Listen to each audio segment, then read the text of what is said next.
All right, everybody, we'll go ahead and get things started. Welcome to our Thursday, November 16th monthly briefing call for our local partners. We'll try not to take up too much time in your day today. We'll have some information from HSCM staff to share, and then we'll also turn it over to Tim Scott from DESC to talk about the replacement for Code Red. So we will move past the HSCM stuff pretty quick so that we can give Tim Scott the time he needs to talk to you all. Just a couple of announcements here. We have a new WebEOC coordinator. Her name is Katie Denoncourt. She was hired just a few weeks ago.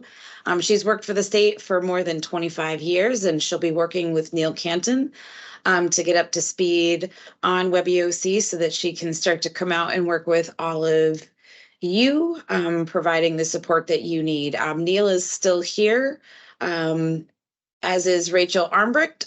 So we still have plenty of support for WebEOC if you need it until Katie is up to speed. As a reminder, you all should have received the email that the state hazard mitigation plan is now available for you on our website. If you have any questions about that, please give the main line a call. That would 603-271-2231, and we'll get you over to a member of our hazard mitigation team.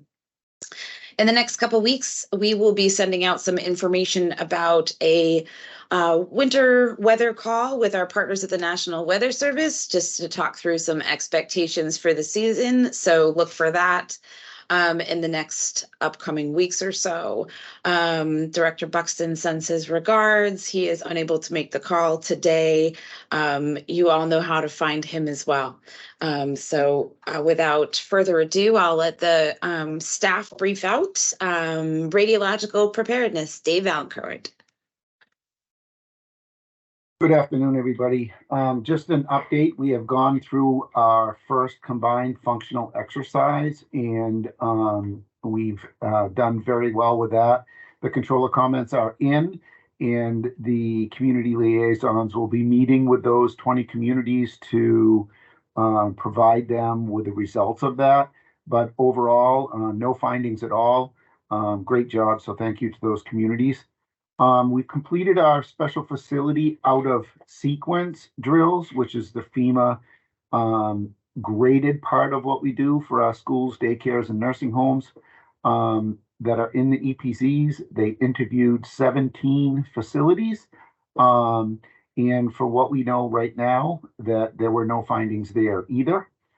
We've completed our mapping project. 50% of our traffic management plan is completed. We're doing our second round of meetings with the communities now, and preparing for our next combined functional exercise, which is February 7th. We're working a lot on training scripts so that we can put some of that training online to make it easier for our communities moving forward. We hope to have most of that done, or 5 out of 8 of those done by our exercise on February 7th. And that's all I've got. Awesome. Thanks, Dave. And thanks to those of you who participated in the exercise back in October. Deb Yeager, Community Services. Good morning, everyone. Had a little trouble being unmuted there. I would like to give you an update on the school readiness program and our eclipse planning. So the school readiness program is ongoing, going strong. Task force meeting, the governor's task force met yesterday and continuing to work on the 59 recommendations set forth in that group. We have good news. We have hired a new task force coordinator, and we'll be getting her involved and out to meet you and meet the schools. And I think you're really going to like her. Let's see. Just a few numbers. 137 assessments in schools have been done to date. 24 are scheduled, 24 additional ones. 36 exercises were conducted in 2023, And one thing that I noticed was that more and more of the public safety community is attending these school exercises. They're mostly tabletops, but that's a very good thing to do, good development. So we would encourage any of you that work closely with your schools to please be involved with their exercises. Even some public safety people are going on the assessments with the teams, so that's also very beneficial. There have been 459 school emergency operations plan submitted to date, and that's something that they have to do by law every year. Eclipse planning. So we're 5 months out. We have had a very active group of, gosh, I want to say like 40, 45 people that meet monthly on Teams to continue the planning. We've broken up into work groups. We have law enforcement work group that's been very active, working on staging areas and traffic patterns, and working with DOT and communications at the local level and the state level. So they're all working together up in the North Country. There's a work group for health and medical and mass care and communications. So we have a meeting today, and I expect to get an update from those groups.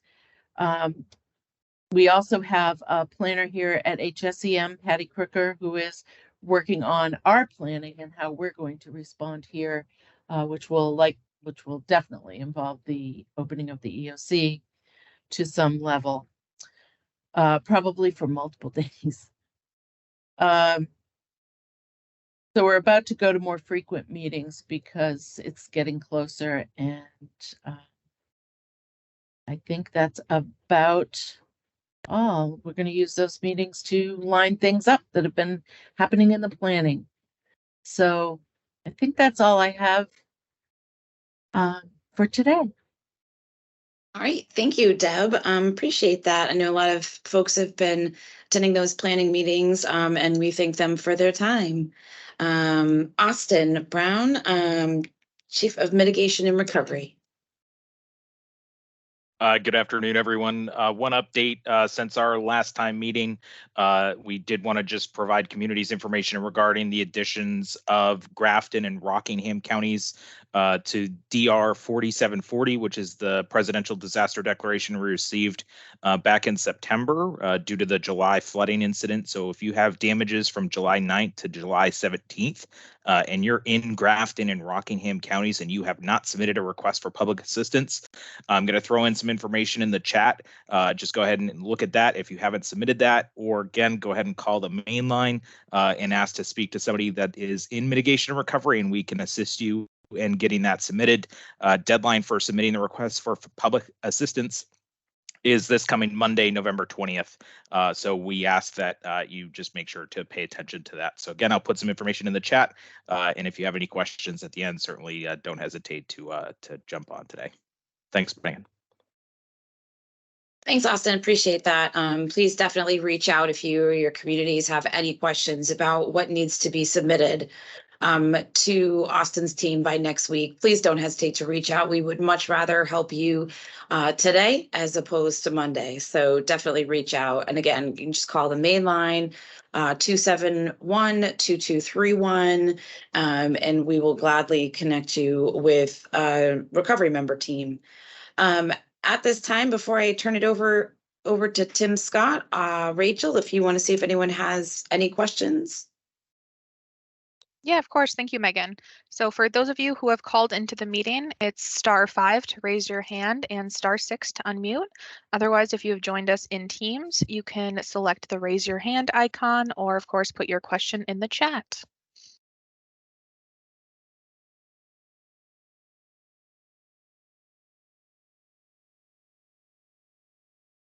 All right. So thank you very much. Appreciate the time. I'm going to share my screen here. So what I have for a presentation is very short. Mostly I want to be available for kind of questions and get into conversations. So I'm going to run through these slides pretty quickly, for anyone who's not familiar to provide some information. But mostly if you're already a kind of a Code Red customer, have an account, and you have any questions, happy to answer or get into any kind of conversations about what it can be used for. So this is a presentation specifically on OnSolve's Code Red, where we're going to be migrating away from that and moving to the newly awarded vendor Genesis, in what's called Genesis Protect. So real quick, just for kind of background, this was added to the legislation for DESC, where we have responsibility for not just having an emergency notification system for the state, but also for making access available to other agencies, municipalities throughout the state. We've kind of taken a little step further where we hopefully can provide a tool that can be used not just for emergencies, but for non-emergencies. But this is the legislation behind that. A little brief history. Unfortunately, I've been involved from the very beginning of the history of ENS with the division. So way back in 2012, we went with a solution called AvTech CityWatch, and back in the olden times, we had an on-premise system. We had to load data by hand. We had a very rudimentary map, but we were in the position where we had all of the data and the systems available to get that working. If you had the pleasure of using the system, it was not the most friendly, but it did work and did get the job done. Then in 2019, we moved to Code Red. HSCM had part of the Code Red system before here, but we had migrated away from AvTech to Code Red. And at some point the systems had kind of joined. So now we are on one statewide system of Code Red, have been for a while, and that contract will be expiring at the end of December. We went through an RFP process. We involved someone from the local municipality. We did an evaluation and ended up with Genesis, which is the current solution. So we have awarded them a 5-year contract. We feel like they provide all the functionality that is in the Code Red solution today, plus some advantages as well. And we're happy to be presenting this solution. I think it'll be better for the state, better for all the municipalities as well. This is all the standard ways to deliver, kind of like a lot of the ENSs out there. They all have this ability. You can do voice, you can do text, you can do XML, you can do social media, you can do iPause, emails. It has all those abilities. The Genesis EVAC portion is one of the things that we have part of it as part of the contract, and part of it is if we wanted it as an add-on. But without getting into all the details of this, it's kind of twofold. One is we will have kind of a common operating picture for any emergency in the state, and a map that I believe we'll be able to put out for the public to just look at and see other emergencies going on throughout the state. In addition, this EVAC portion will help identify areas that may need to be evacuated for different reasons, whether it's power outages in winter or things like that. It can help us dynamically plan how to handle those events. Again, some of it is part of the contract, some of it would be an additional purchase, but it's an interesting feature that no other product out there had. So we look forward to kind of learning more about this. We haven't really used this because we're still moving to the system, but I think it's an interesting piece. Timeline. Hopefully, if you have Code Red, you have heard from us. We've been reaching out to all of the organizations that we had listed. So the idea is to assign a primary point of contact, get users and profiles moved over. I will say we've gotten the data off the Code Red system, but we're hearing some words that the data is not complete. Some towns are saying, that they know there's more data in there than we have gotten from Code Red. There is some discrepancies based on if users have signed up and said that they wanted their information to keep private. Code Red's respecting that and not giving it to us because of user-driven options. So If there is anything on your system, if you have one that you are concerned about getting, I would encourage you to export it. I am again hopeful that we can preload all of this into your new account, but before December 31st, if there's any contact lists, particularly if there's any templates that you have, recorded messages, those things aren't going to get exported. So I encourage you, if you have a recorded message, I don't believe you can download the MP3 from the site, but you could certainly write a transcript and kind of be ready to re-record those things into the new system. So while we are trying to get all the contact list data and public sign-up data preloaded into the new system, I know for certain it's not going to be 100% success on that for the reasons I just mentioned. We have scheduled trainings. Again, if you have signed up and you are the primary point of contact, you have hopefully also heard from Matt White about the training options that we're going to have. We're going to have a couple limited sessions for on-prem, which we're kind of reaching out selectively on that because we have very few spots. But also we are going to have a multitude of online training sessions the weeks of December 11th and December 18th. So plenty of options for training, both with WIA and non-WIA. There's only a couple of municipalities that have their own WIA iPod certificate, but that option is going to be offered as well. And then January 1st, the migration is complete. We will be fully live with the system in December. And so once you've completed the training, your accounts will already be created and you'll be live with the system. For anyone that has missed this or is hearing about this for the first time and wants to get it, we are happy to go ahead and create new accounts, but it'll be after January 1st, since our priority is making sure that the existing accounts and users have kind of a seamless transition and don't have any loss in functionality between now and then. So that's the brief presentation, but really I just wanted to open it up to kind of questions or comments or any kind of feedback if anyone has any. Thanks, Tim. Rachel, do you want to go ahead and solicit some questions for us? Yeah, no problem. So just a reminder for those that called in, *5, raise your hand, *6 to unmute.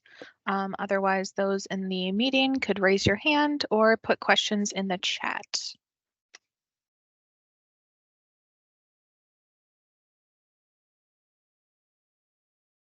Hey, Tim, this is Meg. Do you want to put your contact information in the chat just in case people have questions later on? They can refer back to that. Yeah, absolutely. I'll do that right now. And that's okay. I'm viewing the silences. We've done a good job. We've reached out to everyone and communicated. So I'm gonna take that as a win. Excellent. I will agree with you there. If you guys have any questions, and you don't think of them during the call and you think of them later, please reach out to Tim and his team. You can always call us. We're happy to connect the dots for you as well. I've seen the product. It's a pretty good product. I think it's going to give us a lot more than Code Red did as far as functionality. So it's something I know that we're excited for, and special thanks to DESC for going through the process of getting us a new vendor, because it is definitely an adventure. All right. Anybody have anything for the good of the order before we end the call? Happy to hear what you have to say. All right. I don't think there's any questions. Oh, hold 1 minute. Go. Let's see if I can unmute you. Adam, you should be able to go ahead and unmute yourself, Adam. Hey, good afternoon. Can you hear me? Yep. Just wanted to share a couple quick notes from the Information Analysis Center regarding the Israel-Gaza situation. So update from DHS side. So they continue to observe individuals using online platforms to express threats of violence against Jewish, Muslim, and Arab communities. We haven't seen anything specific of concern here in New Hampshire. Just want to make sure folks are aware that does continue, and we expect that as ground operations continue in Gaza, some of these graphic visuals that will likely to continue to circulate online and probably garner significant media attention could act as a catalyst for various violent actors. We remain concerned that lone offenders could be inspired by or responding to conflict by committing simple, unsophisticated attacks that are difficult to warn of in advance. One other note, we're also aware of national and international calls for action. Most of those First Amendment protected activities, just protesting what's happening overseas. But there has been some focus on defense industrial based facilities, some of which we have here in the state, certain types of technologies. So we're staying attuned to any indications for intent for violence, disruptions of their operations there, or destruction of equipment. Again, nothing specific to New Hampshire. We have been in contact with some of the owners and operators of those companies in the state and in the region. Just wanted to put that out for awareness and certainly encourage folks to follow the CSA guidelines and reach out to their local PD if they see something. Can also contact the Fusion Center. But pending any questions, that's all I had. Just wanted to give a quick update. Thanks, Adam. We appreciate that information. All right. It looks like we are good to go for this meeting. Our next meeting is going to be just in time for Christmas, December 21st. It'll be a Thursday at noon. We look forward to seeing you all then. Please do not hesitate to reach out to us. We are available 24 hours a day, 7 days a week, 603-271-2231. I thank you for your time today, and please do not hesitate to reach out if there's anything that we can assist you with. Thank you all.